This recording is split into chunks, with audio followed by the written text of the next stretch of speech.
לא, רוצה להציג. מה?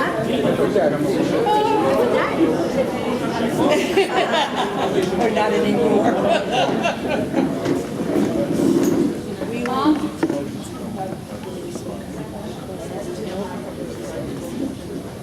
Very.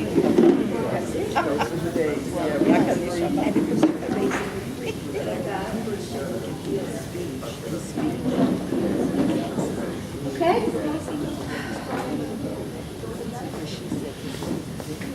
Okay, so now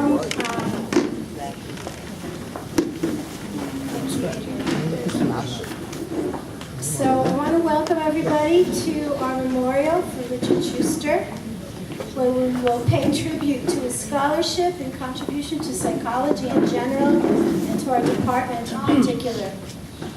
Richard was one of the people who defined the personality of the psychology department, both as chair and as faculty member. To me personally, he was a close friend and colleague for over 20 years and was one of the smartest and most stubborn people I have ever had the privilege to know. And smart and stubborn is one of the things that academics tend to do well, and Richard had it down pat.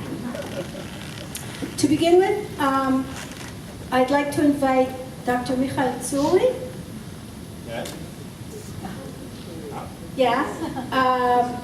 Who is currently at the Weizmann Institute. Michael did his master's thesis under Richard's supervision, looking at cooperation in laboratory rats.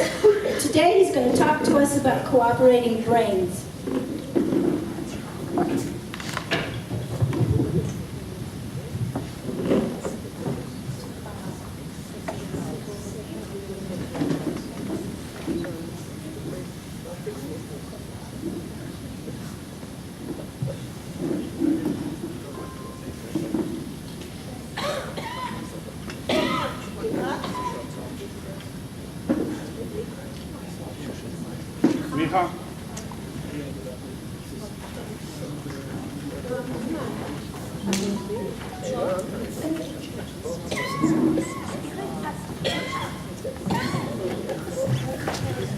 Because I'm excited, I misremembered the order.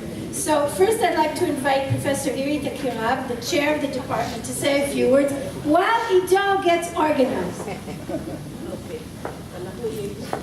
And I apologize.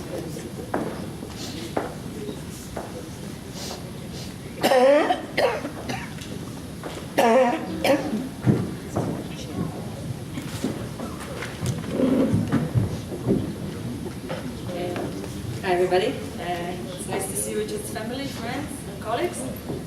I have to say that I got to know Richard as an undergraduate student. I was in his class, the psychology of learning, and Richard talked about classical and operant conditioning and about high cognition in apes. But he mostly talked about his interaction with his PhD supervisor, the famous B.F. Skinner. Which was quite interesting for us as undergraduates, learning about the politics of academia life. Afterwards, I was his research assistant, and I spent hours and days in front of the Zugiya model that Barry and Richard developed, and recorded the behavior of the rats that cooperated to get a reward. I'm sure Michael will elaborate on that in his presentation. And I would like to say a few words about Richard. I think most of you perhaps know most of it, but we'll see. So Richard was born in New York in 1940, and in 1962 he received his undergraduate degree from Columbia University in psychology, and then continued at Harvard. In 1968 he got his PhD from Harvard University in experimental psychology, and of course his supervisor was Skinner. His thesis research was about conditioned living forces. In the early 70s he moved to Africa, and he was a lecturer and later a senior lecturer at the University of Zambia. It was there that his research shifted to the field of field biology, a period that I think influenced him tremendously.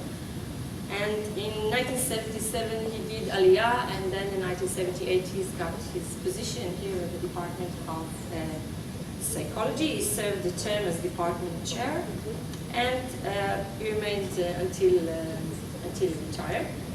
And so this was just a few facts about Richard. I think we can safely say that he was really an extraordinary person who lived extraordinary life, and it's really nice seeing all of you here honoring his memory. Thank you.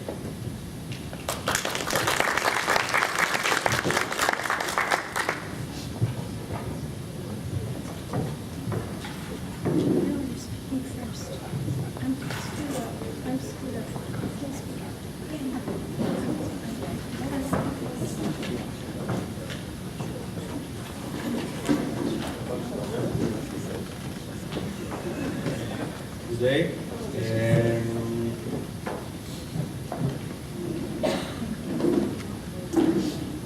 I met Richard during my BA training. I think that Richard is really the person I should thank for setting my academic course. It was the end of my first year as a BA student. I was already negotiating shifting departments, and all of a sudden, about 2 weeks, the last 2 weeks of the second semester, he gave talks in the introduction to brain and behavior course, and all of a sudden, it opened up a completely new field that I was unaware of, that I was not aware that it was a part of psychology. I was not aware that there was a thing like experimental psychology.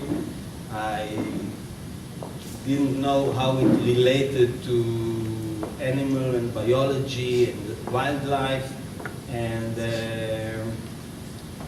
after that, I studied with him learning, and I did my BA final assignment with him. And I stayed on as a research assistant for an extra year. And then I started my master's with him, which was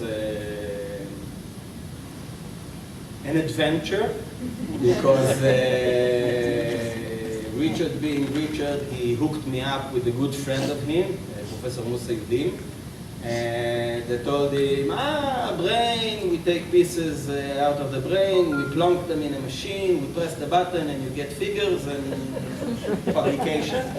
And Richard was quite charmed with this type of description of how easy science can be with the new technology. And that ended up for me spending a good part of a year sitting in a laboratory learning how to run these machines that are supposed to go plonk and give out a figure. But it turned out very educational for me, and I'm glad I did that. And I'm going to talk about basically my master's project with ریچارد and Musa.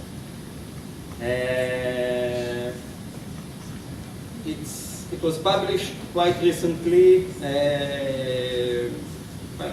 2012. It was one of, I think, Richard's last publications. Just after he retired, we managed to wrap up all the data and put the story together. And it actually tells a very simple, straightforward story about how social cooperation differs from individual behavior, as reflected in different patterns of hypothalamic and striatal activity. These are brain regions.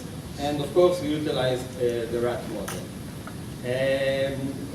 Cooperation, broadly defined, is a situation in which the individual's outcome depends not only on their own behavior, but also on the behaviors of others. And if you want to get a good perspective of how Richard saw cooperation, and especially the animal model that he developed together with Professor Berger here. You can read a very detailed, I think it was kind of a monograph that summed up really a lifetime project about what cooperation is about and how cooperation should be modeled. And this is a special issue on cooperation by the prestige journal Human Nature. And I don't know if you can really capture, if you can really read, but ریچارد is on a very short list with some of the great scientists that deal with cooperation today, Ernest Fehr, Chris Fried, and Franz de Waal. And I think that this is kind of gives us a good perspective of how important his ideas were. To put ریچارد's perspective in a really short and concise manner, ریچارد had a debate with contrasting theories of how to explain cooperation or how to explain why cooperation occurs. And of course, the perspective that he disagreed with stemmed from Skinner's perspective of focusing on the benefits of the outcome, the economic perspective that focuses on the individual gains of each individual that cooperates, and therefore predicts that cooperation occurs under conditions in which it is more beneficial in tangible terms than acting alone. In other words, we cooperate because we manage to get more out of it than we would have had we acted on our own. On the other hand, the perspective that ریچارد was supporting was the social perspective. And it acknowledged the real-world bias in cooperation. In other terms, the fact that we prefer to cooperate, that we're looking for chances to cooperate, and not necessarily depending on our tangible reinforcement. And alternatively, suggested that there are intrinsic reinforcement that may arise from engaging in the behavior. In other terms, we cooperate because we feel better when we cooperate, and not because we feel better because we gained more out of cooperation. This is a very pro-social approach.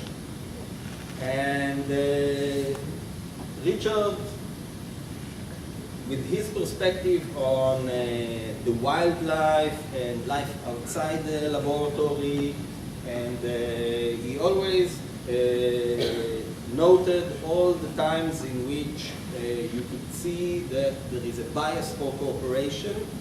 And just to note a few, for example, in chimpanzees, males group hunting was better predicted by maintenance of social relationships than by nutritional reproductive gains. In other words, male chimpanzees were cooperating and hunting together, not for the sake of actually getting a piece of meat out of it, but in order to maintain the relationship within the group, doing it together with the others that count. And in a manner, it kind of projects, you cooperate with the ones you like, and you like the ones you cooperate with. And we know that in humans, different forms of cooperation were associated with favorable feelings and emotions like rapport, excitement, pleasure, and power. Think of all the rituals that are performed in cooperation, in coordination. And even in imaging studies where the setting of the experiment itself was completely unsocial. I mean, people in an fMRI scan are completely isolated. The only thing that they see is a screen that they look at, and they have very limited responses they can produce. Even in this very unsocial setting that Richard kept criticizing, you could see that the brain activity was completely different if the person inside the scanner thought that it was playing against a computer or thought that it was playing against an actual person. In both cases, it was playing against a computer game, a program, but the mere thought that it was that the participants were playing the game with the person completely changed their brain activity, specifically in the reward system that is associated with the pleasurable emotions. The Zugiya model that Richard and Barry developed was a very instrumental tool. It's an elongated shuttle box, and you train one rat shuttle back and forth in order to collect rewards on that side. And then you put two rats together, and they need to learn how to perform it themselves. Individual shuttling is a very simple thing. The rat learns how to shuttle back and forth. There's no real challenge in it. But when you look at how it works, how it plays at the beginning, you can see that the rats are very, very busy with each other and are not as focused on the rewards themselves. And when you look at how these rats perform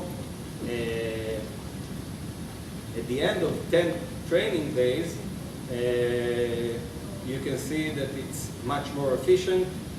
They keep interacting with each other while coordinating their shuttles. And this was exactly what Richard liked about that model, that it was really open and simulated real life, semi-natural, as he liked to call it. And in a small experiment that we performed, we let the rats choose between, in a team maze, between going in one lane and doing shuttling on their own, or going into the other lane, and once they're in the box, another rat will be put in, and then they are able to make informed choices of what they prefer to do. And we were quite surprised that we got a very, very strong preference. It means that rats really prefer to cooperate rather than gain the same type of enforcement, the same rate of enforcement, the same tangible rewards under individual conditions. And later on, Richard with another PhD student, Amir Perelberg, published a nice work that indicated that the preference to cooperation was not rewarded to the actual rewards, but to the social context. And in my study, we compared the brain activity between three groups of rats, brain tissues that were collected from the hypothalamus and the striata, cooperating rats, rats that were running individually, and naive rats that were not trained. And we saw that indeed they acquired the task very efficiently and very quickly, and there were no differences in the tangible rewards between gaining them under cooperative shuttling or individual. And when we took out the brains and we looked at the activity at the levels of monoamines, we could see that there were quite strong effects in noradrenergic activity in the hypothalamus, in serotonergic activity in the striata, and we got a nice dissociation also between individual and cooperative behavior in the right striatum, but not the left, in dopaminergic metabolites. So to summarize, the increased level of striatal serotonin and its metabolites may relate to coordination demands, the cooperation task. It may require more self-control and more behavioral inhibition. The increased levels of dopaminergic metabolites may relate to increased activity in the reward mechanism, and the increased levels of hypothalamic norepinephrine may relate to increased arousal while performing the task that requires social attention and is more complex.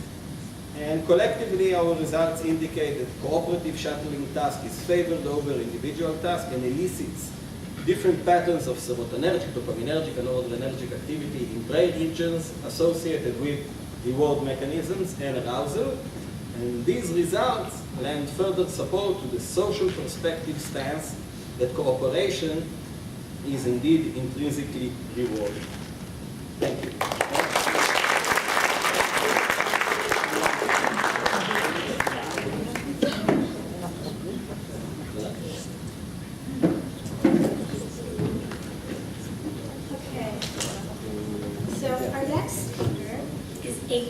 Schuster, Richard's wife and fellow adventurer,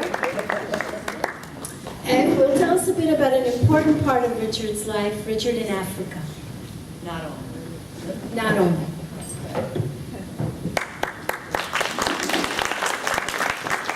First of all, I'd like to thank everyone for coming here, family, friends, and of course colleagues, as well as thanking the University of Haifa, the Department of Psychology, and the Rosh School, and the labor of love in organizing this that was performed by Zohar Avitar, Michal Leshem, and Lucy King.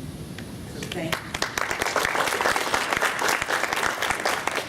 So before I really talk about Richard's time in Africa, I thought that that it would be essential to talk about actually to convey the essence of what made Richard Richard. And I had often described Richard using words and phrases. Oh, okay. Better? Better, I guess this is my height. Yeah. Okay, before, I had often described Richard using words and phrases such as larger than life, incredibly interesting, never boring, egalitarian, devoted, a Renaissance man, and a romantic with a capital R. When I wrote of his passing, friends, family, and colleagues, through their emails, phone calls, and texts, characterized Richard, both personally and professionally, as being charismatic, a polymath, raconteur, a scientific original, exceptional, having a soaring intellect, a special light, optimistic, joyful, funny, outrageous, principled, and having great self-respect, which I thought is not a bad legacy to pass on. It was a privilege to be married to Richard. We met in Israel in 1987 while I was on a fundraising trip for the American Friends of Haifa University. The first Friday night, they broke us up into smaller groups to do meet and greet at various professors' homes. And luckily for us, and it was rather serendipitous, that we both ended up at the home of Baruch and Ofer Navo, who soon became our shadchanim. And it was from across a crowded room that I saw this tall, great-looking guy, and I was rather uncomfortable that he came over to talk to me. And it turned out that he'd gotten back from an almost 2-year sabbatical at UCLA, and at that time I was living in Los Angeles, coincidentally. And as we talked, we found out we grew up in Queens, about 20 minutes from one another. And so the next day, he offered to take me around Haifa. And as we're driving through the Carmel, etc., he started regaling me with these stories in Africa of charging elephants and rhinos and lions, and I thought, this is a Jewish Tarzan, this is for me. But I also wondered how such a nice Jewish boy from Far Rockaway ended up being such a Vilbachaya. Anyway, so we met in 1987, we got married in 1990, but survived being a bicontinental marriage for about 10 years until my son got married and my daughter went to university, so I ran out of excuses and it was time to bite the bullet and come to Israel. But of course, prior to our meeting, Richard had a wondrous wealth of accomplishments and experiences. For the salutatorian address at Far Rockaway High School, he realized that he left his planned speech at home and then went on to give an incredible extemporaneous speech, which really was a precursor to his becoming a rather spellbinding lecturer. As an undergraduate at Columbia, he soon discovered chemistry was not for him, and he turned to experimental psych, and certainly animal behavior became his métier. The next stop was the PhD from Harvard on scholarships. And his major professor, as you've heard, was B.F. Skinner, who initially put Richard up for a rather prestigious fellowship, but withdrew the nomination when Richard had the temerity to challenge some or many of Skinnerian ideas. Well, Richard was never one to back down from what he believed to be right and true, sometimes damning the consequences. When Skinner wouldn't sign off on Richard's doctoral thesis, and Skinner actually wrote after a few pages, no, right across the page, which of course Richard said.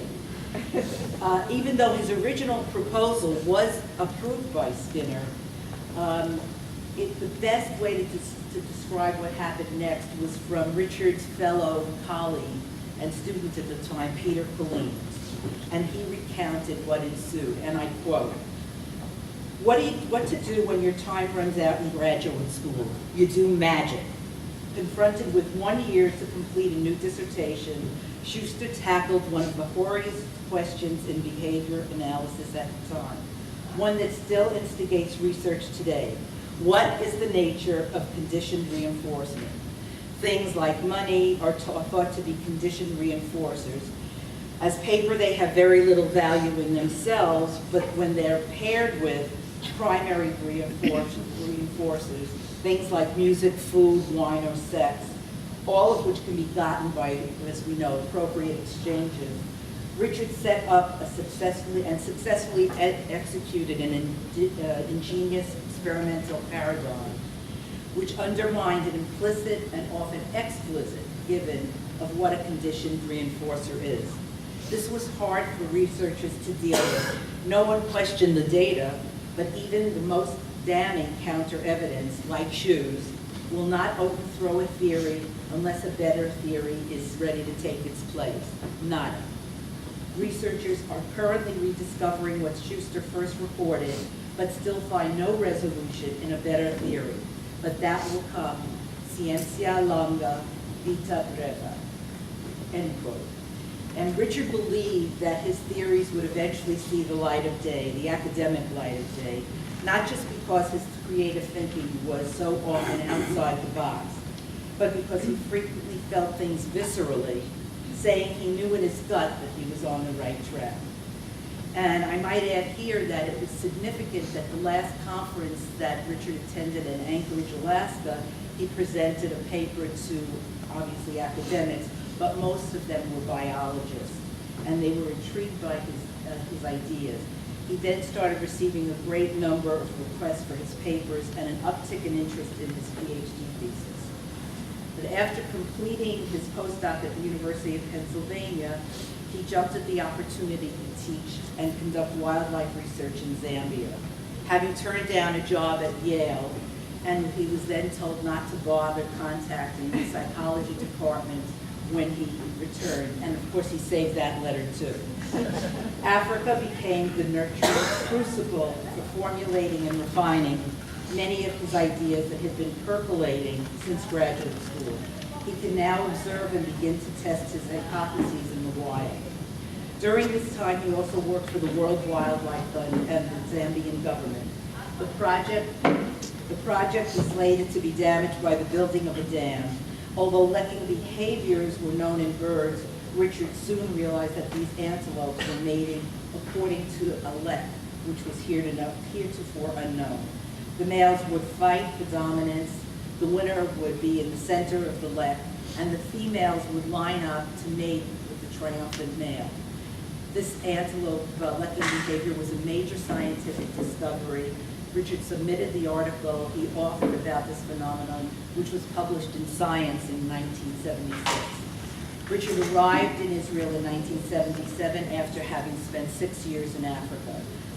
Due to a somewhat tenuous political situation there, he was allowed an exit visa a year after his children, Ben and Ruth, left with their mother for Israel. Thanks to Barry Berger, who was instrumental in getting Richard situated at the University of Haifa, where Richard remained until his retirement in 2008. Richard loved teaching and taught animal behavior and evolution in a way that it had never been presented. His courses were known to be difficult, but challenging and memorable. He demonstrated the issues to be discussed and intellectually dissected by using his vast library of animal films, paired with his inspired and erudite lectures. Several semesters prior to retiring, he was met by standing ovations at the finale of his courses, something, need I tell you, that Israeli students don't easily do. In 2011, he was awarded a German Israel Fund, a GIF grant, to study the hunting behaviors of lions, a specific group of lions, in the Salinda Preserve in Botswana. He traveled there the following summer and was thoroughly in his element, living in a small, very basic hut with elephants and other animals just a few meters away. The Salinda group of lions was a unique pride in that each lioness had a specific job in the hunt. It was the chaser, the herder, and the one who delivered the coup de grace. Richard was fascinated about the animal's theory of mind. How did the pride determine who was assigned each job and who did the delegating? The idea that these majestic cats seemed to decide what their specific prey would be on any given day. That is, sometimes they'd let the antelope pass by while waiting in tall grasses, ready to hunt a herd of zebra. So this more than piqued his interest. He also knew that lions would often get more nutritional value by hunting alone. It was apparent to him that in nature, animals were often not interested in immediate reward. He wanted to understand the essential primary reinforcers that made hunting and bonding a successful strategy for lion growth. Richard was unable to return to Botswana the following year due to increasing health issues, and he was quite disappointed at not being able to complete the grant and rather unhappy about having to return large sums of money to the German government. Richard did have a wicked and often uncensored sense of humor, and we often share unbridled hilarity about a variety of things, both large and small. His ideas, perspectives, and intuitive creativity were incisive and original. The feedback I've gotten from the recipients of his various email lists resoundingly confirmed that they loved and valued his opinions on politics, both Israeli and U.S., his passion and erudition on African art and classical music, and of course, the wacky and often politically incorrect jokes. Richard's serious health problems began in 2002, but he never lost his sense of optimism that it was a battle over which he would prevail. When he came to New York 4 years ago, he did think, he'd still be able to spend part of the time in our apartment in Haifa. However, he was unable to make that trip, and during these past 2 years, he was plagued by a barrage of daunting complications. Yet we both wanted to think that he could eke out some more time. He especially longed to see how all the grandchildren were growing up, wanted us to have more time together, and still planned on writing a variety of theoretical papers and wanted to continue to pursue various hobbies and interests that he loved. Although he certainly was not religious, he was profoundly Jewish in his soul. He saw our cultural heritage as being part of an enduring and exceptional intellectual legacy. He was proud to be an Israeli in actuality and existentially. In understanding how Jewish he was his zeitgeist. I'm reminded of the time that we were visiting friends in San Rafael, California. We had taken the bus to the San Francisco Art Museum, and on the way out was a guy holding a sign that said, "Please help, I'm FAMISHED." Now, after walking about 25 feet beyond this person, Richard doubled over laughing, and I said, what is it, what is it? I couldn't imagine what was so funny. And until he said that he read the sign as famished and wondered how this guy could possibly know Yiddish. And so, at this fitting venue, to bid adieu to the love of my life, my soulmate, incredible husband, father, grandfather, brother, uncle, friend, teacher, and scientist, who did always know how much he was loved and admired, and wishing him shalom.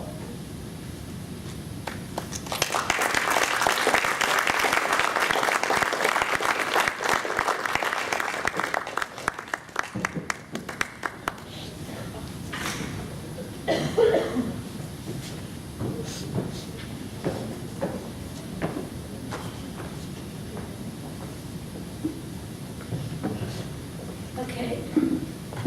Our next speaker is Professor Ido Erev from the Technion, who took Richard's fabled learning courses in undergraduate and will talk to us about Richard, learning, and revolution. These are all related words. As a psycholinguist, I tell you this.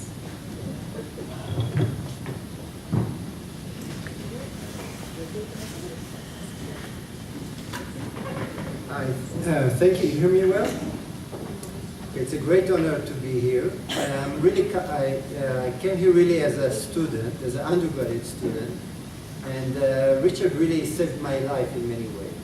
But I still, so I'll tell you that story. I will not tell much about research, but only my story. It's not going to be very long, but it did have a huge effect on me. When I came to Haifa University in 1982, I just finished the army. I was an officer. I felt that I'm a serious man. I was an operation officer, and one of my charges in the army, one of my roles in the army was also to be responsible on learning. So operation officer in our unit was also in charge of learning, teaching. So one of the first courses I took was a course on learning, but I felt that I should be good at that. Then I came to the talk, and he was talking about all the things that I didn't know how they are related to learning. He had this, how do you say this lens. His lens with Darwin and other things that I never understood how they are related. So I was sitting in class, and I also worked at that time as a night guard, so I didn't listen to so well in class. But then one day I went, there was a girl I was interested in at that time, and she said, you know, I'm taking this really amazing course. So Richard took another course, and so with this really sexy teacher. And she was absolutely in love in this guy. And I was after this girl, and I want to understand what is this course. And then I said, hey, this guy, ریچارد. I'm sitting in this class, I don't understand anything. I didn't think it was interesting, but if this is sexy, I should learn. So I started listening more carefully, and I realized there is something he's saying. It's not exactly learning, I wouldn't call it learning, but it is interesting. It sounds even like, almost like science. I still hope to be a clinical psychologist, but I thought this was interesting, so I listened well in class. I thought I'm listening well. At that time, probably still is, was very important to become a clinical psychologist, to have high grades. But in Richard's course, I got the lowest grade I got in class. He was really tough, so it was right and wrong. I got 83 in the class. I went for Moed Bet, the second chance to improve the course, and I think I got 83 again. Although I thought I went really well. Okay, and this girl was not interested in me, but I still thought maybe it's a good direction to go. Then, and I guess listening in his class, I thought more about psychology can be a serious science. And that kind of led me to give up my dream of becoming a clinical psychologist. I still thought about it, but I ended up taking Amnon Rappaport's course, and Amnon convinced me to go to North Carolina, and I think I even talked with other people, definitely with Barry and with Ritchard too, and they thought it's a good idea to be professor. So I went to North Carolina, and I didn't do much things related to learning. I became a decision-making researcher. I did okay. I got a position here as a technical. But then one day I met Alvin E. Ross, the Nobel Prize winner in economics in 2012. And when I met Al, and I'll have some time to drink coffee with me, when I met him, he was interested in explaining some results in behavioral game theory. And then that's made me think about what I've learned with Ritchard about learning. And I said, well, maybe we can have here some learning model. And you know, I only got 83, so I really didn't understand very well what was there. And I said, well, this is related to reinforcement learning. We call the model reinforcement learning. And we have some funny models, and luckily Al was invited to present a talk at the Nobel Symposium on game theory. This is before he got the Nobel Prize. And it turned out that my misunderstanding of Ritchard's course, this was not what we proposed, was not reinforcement learning. We called it reinforcement learning. It turned out that about the same time, people in computer science invented something they called reinforcement learning. The combination of working with a famous person and the fact that reinforcement learning became popular in computer science, also not Ritchard reinforcement learning, gave this paper lots of citations. So this is my best cited paper, only because misunderstanding of what Ritchard meant. Okay, so that was nice. And then one day I was relatively famous because I have lots of citations from that paper. And then one day I was invited to Haifa University to give a talk in a colloquium. And Ritchard sat in class, and I explained that I present things that I've learned in Ritchard's class. And I presented it. In the end of the class, Ritchard said, you know, that is very nice. You should go to my secretary. I will increase your grade from 83 to 84. So I still didn't understand what is it that I'm doing that is not reinforcement learning. Later I understood that I was wrong in several things. In particular, I definitely misunderstand the difference between Ritchard's contribution to Skinner's idea. And I didn't understand at that time why Skinner was so upset. I think I now understand it better. And I think that one thing that helped me understand, and this may be also the things that will eventually lead psychologists to understand Ritchard's early finding, is a new revolution, the machine learning revolution in computer science, the big data revolution. And I think that what is happening in the big data revolution, that basically they think about the brain as it's not exactly Skinnerian psychology, because according to Skinnerian psychology, you are mostly affected by what you got and what you plan to do. And I think what's a big data revolution, the machine learning revolution, tells us that you can do lots of computation if you think more carefully about what is secondary reinforcement. So basically the brain is more like some statistical machine, and I think that's, I'm still not sure how, but maybe if I figure that out, I get more than 1 point in, if I get to meet Ritchard again, and maybe give me more than 1 point. And this is what I'm actually trying to do now. Try to understand the relationship between the machine learning revolution and human behavior and behaviorism. Definitely, I think behaviorism is back thanks to machine learning revolution, although not many people say it explicitly.